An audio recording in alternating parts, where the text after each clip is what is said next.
જામનગર અનામી પારણામાં છોડાયેલ તાજું જન્મેલ શિશુ હાલ જીજી હોસ્પિટલમાં સારવાર હેઠળ।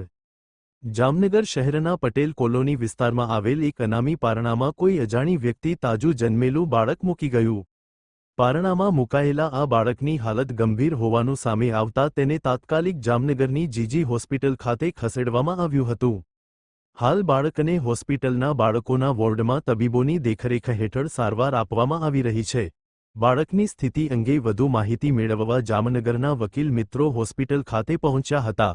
વકીલોએ જીજી હોસ્પિટલમાં હાજર તબીબી અધિકારીઓ સાથે ચર્ચા કરીને બાળકના સ્વાસ્થ્યની વિગતવાર માહિતી મેળવી હતી। વકીલો દ્વારા બાળકની યોગ્ય સારવાર થાય અને તેને જરૂરી તબીબી સુવિધા સમયસર મળે તેની ખાતરી કરવા પ્રયત્નો કરવામાં આવ્યા હતા।